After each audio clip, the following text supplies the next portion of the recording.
Hello friends, എന്തൊക്കെയുണ്ട് വിശേഷം? എല്ലാവർക്കും സുഖല്ലേ? ഞാനും സുഖമായിട്ടിരിക്കണു.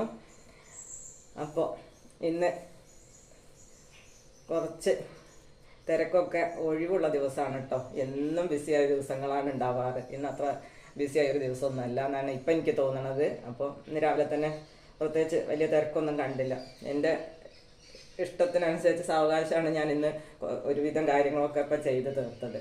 അപ്പോൾ രാവിലത്തെ ചായയും പലഹാരവും അത്തരം കുറച്ച് കാര്യങ്ങളൊക്കെ ഉണ്ടല്ലോ, അതൊക്കെ ചെയ്ത് തീർത്തതിന് ശേഷമാണ് ഞാൻ വീഡിയോ എടുക്കാൻ വേണ്ടിയിട്ട് വന്നത്. ഇനി ഉച്ചയ്ക്കുള്ള വിഭവങ്ങൾ തയ്യാറാക്കാനും കുറച്ച് കാര്യം നിങ്ങളോട് സംസാരിക്കാനും ഒക്കെ ആയിട്ടാണ് ഇപ്പോൾ തിരക്കൊഴിഞ്ഞു വന്നത്. അതുകൊണ്ട് എന്താണ്, ധൃതിയോ കാര്യങ്ങളൊന്നുമില്ല, സാവകാശം മതി. അപ്പോൾ എനിക്ക് സംസാരിക്കാൻ സമയമുണ്ട്, പാചകം ചെയ്യാനും സമയമുണ്ട്. ഇന്ന് ഒന്നാമത് പണിക്കാരും ഇല്ല, പിന്നെ ഉണ്ണേട്ടൻ ജോലിക്ക് പോവുകയും ചെയ്തു. അപ്പം തന്നെ പകുതി തിരക്ക് ഒഴിഞ്ഞു. പിന്നെ മോനുണ്ട് ഇന്ന് വീട്ടിൽ, അവനൊന്ന് ഷൂട്ട് ഇല്ല എന്നാണ് പറഞ്ഞിട്ടുള്ളത്. ഇപ്പോൾ ഇവിടെ ഉണ്ട്. അപ്പോൾ അവൻ എന്തായാലും പ്രത്യേകിച്ച് ധൃതിയുള്ള ആളൊന്നുമല്ല. അവന് എവിടേക്കെങ്കിലും പോകാണ്ടെങ്കിൽ മാത്രമേ അവന് തിരക്കുള്ളൂ, അല്ലെങ്കിൽ അവന് സാവകാശം മതി. വീട്ടിലുണ്ടെങ്കിൽ അത്ര ധൃതിയൊന്നുമില്ല. കുറച്ച് വെള്ളം എന്തെങ്കിലുമൊക്കെ കുടിച്ച് അവൻ പിന്നെ വീണ്ടും മോളിക്ക് തന്നെ കയറിപ്പോകും. അപ്പോൾ അങ്ങനെ അത്ര ബുദ്ധിമുട്ടൊന്നുമില്ല അവൻ വീട്ടിലുണ്ടെങ്കിൽ. പിന്നെ ദോശ അങ്ങനത്തെ പലഹാരമൊക്കെ ഉണ്ടെങ്കിൽ അവന് ചൂടുള്ളത് വേണം. അപ്പോൾ അവൻ വന്ന് ഇരിക്കുമ്പോൾ ചുട്ട് കൊണ്ടുപോയി കൊടുക്കലാണ് പലഹാരമൊക്കെ ചെയ്യുക. പിന്നെ ഇഡ്ഡലി പുട്ട് അതൊന്നും അവൻ ചൂട് വേണ്ട, ദോശ മാത്രമാണ് അവന് ചൂട് വേണ്ടത്. അപ്പോൾ തണുത്തതും കഴിക്കും, പക്ഷെ എന്താണ് ഇഷ്ടം അതാണ്. അപ്പം ഞാൻ എന്തായാലും മക്കളുടെ ഇഷ്ടം നോക്കി നമ്മൾ ഭക്ഷണം ഉണ്ടാക്കി കൊടുക്കാനൊക്കെ അല്ലേ പറയാം. അപ്പം ഞാൻ അവർക്ക് എന്താണ് താല്പര്യം വെച്ചാൽ അതുപോലെയൊക്കെ ഉണ്ടാക്കി കൊടുക്കും. നെയ് റോസ്റ്റ് പോലെയുള്ള ദോശയാണ് അവന് ഇഷ്ടം. അപ്പോൾ അതുകൊണ്ടാണ് ചൂടിൽ തന്നെ കഴിക്കണം എന്ന് താല്പര്യം കാണിക്കുന്നത്. അപ്പോൾ അവൻ്റെ കാര്യങ്ങൾ അങ്ങനെയാണ്. മുന്നേട്ടുണ്ടെങ്കിലാണ് എനിക്കിവിടെ ധൃതിയുള്ളൂ. കാരണം ഇവിടെ ഓരോ കാര്യങ്ങളുണ്ടാവും. അപ്പോൾ പിന്നെ അതിനനുസരിച്ച് മുന്നോട്ട് പോയാലല്ലേ നമ്മളെ കാര്യങ്ങളൊക്കെ റെഡിയായിട്ട് നടക്കുള്ളൂ. എന്തെങ്കിലുമൊക്കെ തോട്ടത്തിലോ എവിടെയെങ്കിലുമൊക്കെ എന്തെങ്കിലുമൊക്കെ പണികളൊക്കെ ഉണ്ടാവും. അപ്പം അതിനൊക്കെ ആദ്യം നേരത്തെ തന്നെ നോക്കിയാലല്ലേ പറ്റുള്ളൂ. അതുകൊണ്ടാണ്. അപ്പോൾ എനിക്ക് കുറച്ച് തിരക്കുണ്ടാവും. ആളില്ലാത്ത ദിവസം എനിക്ക് തിരക്കില്ല. ഇന്നിപ്പോൾ രാവിലെയാണ് ഡ്യൂട്ടി, അതുകൊണ്ട് നേരത്തെ പോയതാണ്. അപ്പോൾ രാവിലെ നേരത്തെ ചായയും പലഹാരം ഉണ്ടാക്കി കൊടുത്തു, കഴിച്ചിട്ട് പോയി. ഇനി ഈവനിങ്ങിൽ വരുമ്പോഴേണ്. പിന്നെ അപ്പോൾ ചോറവിടെ ആവാനായിട്ടുണ്ട്. ചുക്കുവെള്ളം ആയി, ഇതൊക്കെ ചൂടാറാൻ വെച്ചിട്ടുണ്ട്. പിന്നെ ഇന്ന് ഞാനൊരു മാമ്പഴ പുളിശ്ശേരി തയ്യാറാക്കാമെന്ന് വിചാരിക്കുന്നുണ്ട്. അപ്പോൾ കുറച്ച് മാങ്ങ നമുക്ക് കിട്ടിയിട്ടുണ്ട്. നാടൻ മാങ്ങയാണ് കേട്ടോ. നാടൻ മാങ്ങ കൊണ്ടാണ് മാമ്പഴ പുളിശ്ശേരി വയ്ക്കുമ്പോൾ ഏറ്റവും കൂടുതൽ ടേസ്റ്റ് എന്നാണ് ഞാൻ പറഞ്ഞു കേട്ടിട്ടുള്ളത്. സത്യത്തിൽ കഴിച്ച് നോക്കുമ്പോഴും അങ്ങനെ തന്നെയാണ്. മാമ്പഴം പുളിശ്ശേരിക്ക് ഏറ്റവും ടേസ്റ്റ് കൊടുക്കുന്നത് ചെറിയ നാടൻ മാങ്ങ തന്നെയാണ്. അപ്പോൾ അത്തരത്തിൽ കുറച്ച് മാങ്ങ നമുക്ക് കിട്ടിയിട്ടുണ്ട്. അപ്പോൾ എന്തായാലും പുളിശ്ശേരി തയ്യാറാക്കാം. ഇവിടെ ചോറിന് ഒഴിച്ച കറിയായിട്ടല്ല കേട്ടോ ഞങ്ങൾ ഉണ്ടാക്കാറ്. തിക്കായിട്ട് നമ്മളൊരു സൈഡിൽ വിളമ്പിയിട്ട് സൈഡ് ഡിഷായിട്ട് അങ്ങനെ കഴിക്കാനാണ് ഉണ്ടാക്കൽ. ഇത് കുറച്ച് മധുരമുള്ള കറിയാവുകൊണ്ട് ചോറിൽ ഒഴിച്ച് കറി ഉണ്ടാക്കാറില്ല. പിന്നെ ശർക്കര ചേർക്കാതെ മോരൊഴിച്ചിട്ട് അങ്ങനെ ഉണ്ടാക്കാം. അപ്പോൾ മോര് വാർന്ന ഒരു കറിയിലേക്ക് ടേസ്റ്റ് പോലെയും മോരൊഴിച്ച കറിയിലേക്ക് ഒരു ടേസ്റ്റ് ആയിരിക്കും. പക്ഷെ അതായിരിക്കും അത്ര താല്പര്യമില്ല. ഇത് സൈഡിൽ വിളമ്പി അത്യാവശ്യം നല്ല മധുരം ചേർത്ത് ഉണ്ടാക്കുന്ന ഒരു കറിയാണ്. ശർക്കര ചേർത്തിട്ട് മധുരത്തോടെ കഴിക്കാൻ പറ്റുന്ന ഒരു കറിയാണ്. അപ്പോൾ സൈഡ് ഡിഷായിട്ടാണ് വേണ്ടവർക്കത് എടുത്ത് അങ്ങനെ കഴിക്കുക, വെറുതെ കഴിക്കാം, നല്ല ടേസ്റ്റാണ്. അപ്പോൾ അത്തരം ഒരു മാമ്പഴ പുളിശ്ശേരിയാണ് ഇന്ന് തയ്യാറാക്കുന്നത്. അപ്പോൾ അതെങ്ങനെ ഉണ്ടാക്കണമെന്നൊക്കെ കാണിക്കാം. മോൻ്റെ ഫ്രണ്ട് ഒരാൾ വന്നിട്ടുണ്ട്. അപ്പോൾ ഞാനൊരു ജ്യൂസ് അടിച്ച് കൊടുക്കട്ടെ കേട്ടോ. ഏതായാലും മാങ്ങ ഇരിപ്പുണ്ട്. അതിലേക്ക് ബട്ടർ സ്കോച്ചിൻ്റെ കുറച്ച് പൾപ്പും കൂടി ഉണ്ട് വാങ്ങി വെച്ചിട്ട്. അപ്പോൾ മാമ്പഴത്തിൻ്റെ കൂടെ ഈ പൾപ്പും കൂടി കുറച്ച് ഒഴിച്ചിട്ട് ജ്യൂസാക്കുക. പിന്നെ മിൽക്ക് മെയ്ഡോ, ഇനി മിൽക്ക് മെയ്ഡ് ഇല്ലാച്ചെങ്കിൽ തിക്കായ പാലോ, അല്ലെങ്കിൽ ഇനി അതും ഇല്ലാച്ചെങ്കിൽ കുറച്ച് പാൽപ്പൊടിയെങ്കിലും ചേർക്കുക. നല്ല ടേസ്റ്റ് ഉണ്ടാവും. എന്നിട്ട് കുറച്ച് മധുരം വേണമെന്നുണ്ടെങ്കിൽ അതിനനുസരിച്ച് കുറച്ച് പഞ്ചസാരയും കൂടി ചേർത്തിട്ട് അടിച്ചാൽ നല്ല മാംഗോ ഷേക്ക് പോലെ ഉണ്ടാക്കാം. നല്ല ടേസ്റ്റാണ്. ഞാൻ ഇടയ്ക്കിടയ്ക്ക് ഉണ്ടാക്കാറുണ്ട്. അത് ഒന്ന് ഉണ്ടാക്കാം, അതിന് കൊടുക്കാം. കാരണം ഇപ്പോൾ വെയിൽ കൊണ്ടിട്ട് വരികയാണ്, നല്ല ദാഹം ഉണ്ടാവും. പിന്നെ ഒരു തണുപ്പ് ആവട്ടെ. ഉള്ളൊന്നും വെയിലെത്തുന്ന കുട്ടികളല്ല, അവർക്കൊക്കെ എപ്പോഴും എന്തെങ്കിലുമൊക്കെ കഴിക്കണം എന്നുള്ള ആഗ്രഹമുള്ളവരാവില്ലേ. അപ്പം ഞാൻ ഒരു മാംഗോ ജ്യൂസും കൂടി തയ്യാറാക്കട്ടെ. അപ്പോൾ ഒരു മാംഗോ ജ്യൂസ് അടിച്ചതാണ്. അപ്പോൾ നമുക്ക് കിട്ടിയ നാടൻ മാങ്ങ ഇതാണ് കേട്ടോ.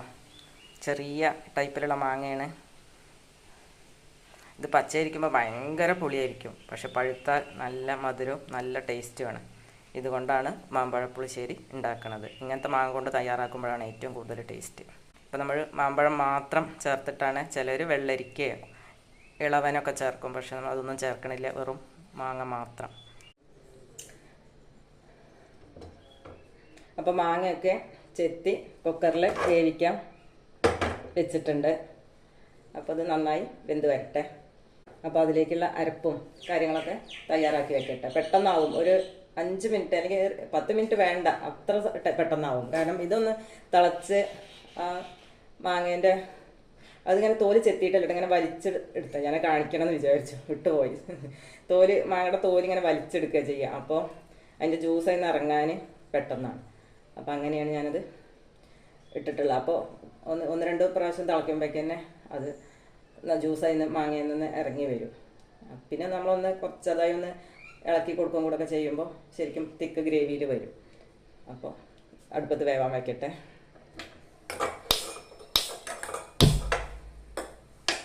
അപ്പോൾ നമ്മളൊരു മാങ്ങ ചമ്മന്തി കൂടി അരച്ചെടുത്തിട്ടുണ്ട് കേട്ടോ. പച്ചമുളകും പച്ചമാങ്ങയും നാളികേരും ഉപ്പും അത്രേ ചേർത്തിട്ടുള്ളൂ. ഉള്ളിയൊക്കെ ചേർക്കാം, പക്ഷെ ഞാൻ ഉള്ളി ചേർത്തിട്ടില്ല. അങ്ങനെയാണ്. ഇനി കുറച്ച് മോരും കൂടെ ഒഴിച്ചു കൊടുക്കും. അങ്ങനെ ഇനി ഇതിൽ കുറച്ച് കടുകും കൂടെ ചേർത്ത്, കുറച്ച് മോരും ചേർത്ത് കുറച്ച് കടുകും കൂടി ചേർത്ത് കഴിഞ്ഞാൽ മാങ്ങാപ്പെരിക്ക്, പിന്നെ ഒരു വറവ് ഇട്ട് കഴിഞ്ഞാൽ മാങ്ങ പെരിക്ക് എന്ന് പറയും ഇവിടെ. അത്തരം ഒരു കറിയാക്കി മാറ്റാം ചെറിയൊരു ലൂസിൽ. ഇങ്ങനെ വേണമെങ്കിൽ ചമ്മന്തിയായിട്ട് ഇങ്ങനെ ഉപയോഗിക്കാം, മാങ്ങാപ്പെരിക്ക് വേണമെങ്കിൽ അങ്ങനെയാക്കാം. വറവും ചേർക്കാം, കടുകും കറിവേപ്പിലയും ഉണക്കമുളകും വറവും ചേർക്കുക. അപ്പോൾ നല്ല ടേസ്റ്റുള്ള മാങ്ങാപ്പെരിക്കായി. ചിലപ്പോൾ ഞാൻ മാങ്ങ കുറച്ച് മാറ്റി വെച്ചിട്ട് മറ്റത് മാങ്ങാപ്പെരിക്ക് ഉണ്ടാക്കണം. അത് മോന് നല്ല ഇഷ്ടമാണ്, അപ്പോൾ ഉണ്ടാക്കണം.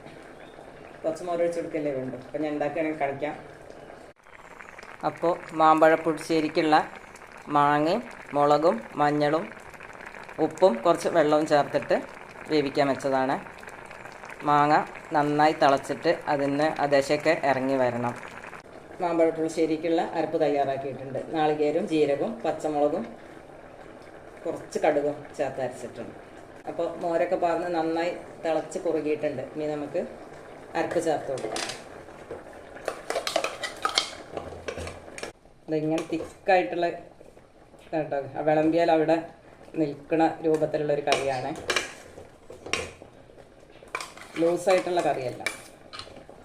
ഓവറായിട്ട് മഞ്ഞൾ ചേർക്കരുത്, ഒരു ലൈറ്റ് മഞ്ഞളിൻ്റെ കളറാണ് പാടുള്ളൂ. പിന്നെ ജീരകത്തിൻ്റെയും പച്ചമുളകൊക്കെ മോരൊക്കെ കൂടുതൽ ആ ഒരു തിളക്കണേൻ്റെ സ്മെല്ല് വരുന്നുണ്ട്. ഇനി മധുരമുണ്ടോ ഉപ്പുണ്ടോ എന്നൊക്കെ നോക്കാം. കുഴപ്പമില്ല, ടേസ്റ്റ് ഉണ്ട്.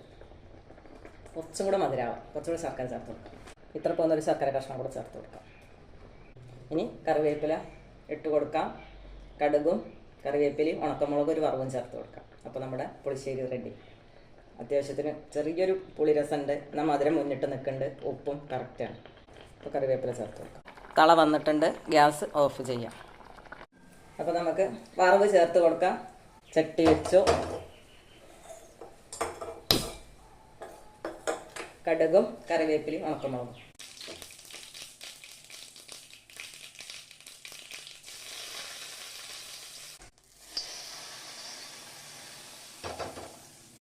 അപ്പോൾ നമ്മുടെ മാമ്പഴ പുളിശ്ശേരി റെഡി ആയിട്ടുണ്ട്. നല്ല ടേസ്റ്റാണ് കേട്ടോ, ഉണ്ടാക്കി നോക്കുകൊണ്ടോ. ഉണ്ടാക്കാത്തവരൊക്കെ, അപ്പോൾ മാമ്പഴക്കാലല്ലേ, എല്ലാവരും ഉണ്ടാക്കുന്നൊക്കെ ഉണ്ടാവും. പിന്നെ ഓരോ നാട്ടിലും ഓരോ സ്റ്റൈലിലായിരിക്കും. ഇവിടുത്തെ രീതി ഇതാണ്, പക്ഷേ നല്ല ടേസ്റ്റുള്ളൊരു കറിയാണ്. നമുക്ക് എത്ര കഴിച്ചാലും, മധുരം ഇഷ്ടമുള്ള ആൾക്കാർക്ക് എത്ര കഴിച്ചാലും മതി വരാത്തൊരു കറിയാണ്. നമ്മൾ കഴിച്ചുകൊണ്ടേയിരിക്കുന്ന ഒരു കറി തന്നെയാണ്. നല്ല ടേസ്റ്റാണ്. മാങ്ങ പെരിക്കും കൂടെ ഉണ്ടാക്കാം. അതിന് പേര് മാങ്ങ പെരിക്ക് തന്നെയാണ് കേട്ടോ. ഇനി വേറെ എന്തെങ്കിലും പേരുണ്ടോയെന്നൊന്നും എനിക്കറിയില്ല. ഇവിടെ മൊത്തത്തിൽ എൻ്റെ വീട്ടിലും ഇവിടെയൊക്കെ ഞാൻ അതന്നെ പറഞ്ഞ് കേട്ടിട്ടുള്ളത്. അപ്പോൾ നമുക്ക് ആ കറിയും കൂടെ ഒന്ന് തയ്യാറാക്കാം. അപ്പം ചട്ടി വെച്ചു. ഇനി ഒരു വറവ് ചേർക്കാൻ വേണ്ടത് അരച്ച് റെഡിയാക്കി വെച്ചതല്ലേ. ഇനി കുറച്ച് മോരൊഴിച്ച് കൊടുക്കുക. അപ്പോൾ ചെറുതായിട്ടൊന്ന് ചൂടാക്കേ വേണ്ടുള്ളൂ. ആ വറവിക്ക് ഒഴിച്ച് ചെറുതായിട്ടൊന്ന് ഇളക്കിയെടുക്കേ വേണ്ടു. അപ്പോൾ അതിലേക്കുള്ള വറവ് ഉണ്ടാക്കാം. അതിലേക്കും കടുകും ഉണക്കമുളകും കറിവേപ്പിലയും തന്നെ വറവ്, പ്രത്യേകിച്ച് വേറെ വറവൊന്നുമില്ല. അപ്പോൾ നമ്മൾ ഇതിനെ ലൂസാക്കണം. മോരൊഴിക്കുക ആവശ്യത്തിന്, പുളിക്കനുസരിച്ച്. മാങ്ങേൻ്റെ പുളിയുണ്ട്, ഇനി കുറച്ച് മോരും കൂടെ ഒഴിച്ച് കൊടുക്കാം. പിന്നെ ബാക്കിക്കാണ് വെള്ളം ചേർക്കണ്ടു. അപ്പോൾ നമുക്ക് മോരാണ്, കുറച്ച് മോര് ഒഴിച്ചെടുക്കാം. മതി, കുറച്ച് മതി, പുളി ഏറിയ ടേസ്റ്റ് ഉണ്ടാവില്ല. ഇപ്പോൾ ചട്ടി ചൂടാവുന്നുണ്ട്, വെളിച്ചെണ്ണ ഒഴിച്ചു കൊടുക്കാം. ഇവിടുത്തെ പാചകമൊക്കെ വെളിച്ചെണ്ണയിലാണ് കേട്ടോ. കാരണം ഞങ്ങൾ എണ്ണ വെളിച്ചെണ്ണ തേങ്ങ കൊപ്രയൊക്കെ ആട്ടി വെക്കുന്നതല്ലേ, അപ്പോൾ അതുകൊണ്ട് നമുക്ക് വെളിച്ചെണ്ണയാണ്. നമ്മൾ ഒരു വർഷത്തേക്കുള്ള എണ്ണ ഉണ്ടാക്കി വെക്കും. അടുത്ത ഈ സീസൺ വരേക്കുള്ള എണ്ണയാണ് ഉണ്ടാക്കി വെച്ചിട്ടുള്ളത്. എണ്ണ കേട്ടോ, വെളിച്ചെണ്ണ ഉണ്ടാക്കി വെക്കും. നമ്മുടെ എണ്ണ ചൂടാവുന്നുണ്ട്, കടുകിട്ട് കൊടുക്കുക.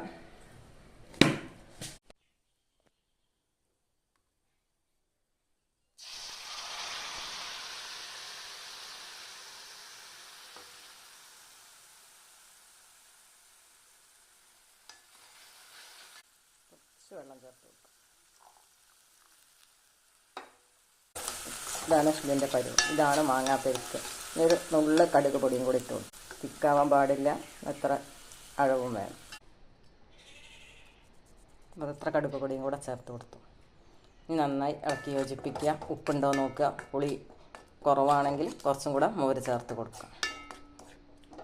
ഇതാണ് നമ്മുടെ ഒരു കറി, മാങ്ങാപ്പരിക്ക് എന്നുള്ള കറി. ഇപ്പം നമ്മുടെ ഉച്ചയ്ക്കുള്ള വിഭവങ്ങളൊക്കെ തയ്യാറായി. എൻ്റെ അടുക്കള ജോലികളൊക്കെ കഴിഞ്ഞു, വീട്ടു ജോലി തന്നെ കഴിഞ്ഞു കേട്ടോ. ഒന്ന് കുറച്ച് തിരക്കില്ലാത്ത ദിവസം കൊണ്ട് എന്താ രാവിലെ എല്ലാം നമുക്കൊരു ധൃതിയില്ലാതെ എടുക്കുമ്പോൾ പെട്ടെന്ന് കഴിയുമല്ലോ. അപ്പം ഞാൻ എല്ലാം വേഗം ചെയ്തു തീർത്തു, എല്ലാം കഴിഞ്ഞു. അതിനിടയ്ക്ക് 1-2 പേര് വന്നിരുന്നു, അവരൊക്കെ ട്രീറ്റ് ചെയ്തു. അല്ലെങ്കിൽ അവർക്കൊക്കെ എൻ്റെ ചാനൽ എല്ലാവരും കാണണം, സബ്സ്ക്രൈബ് ചെയ്യണം, ഷെയർ ചെയ്യണം, കമൻറ്റും ചെയ്യണം.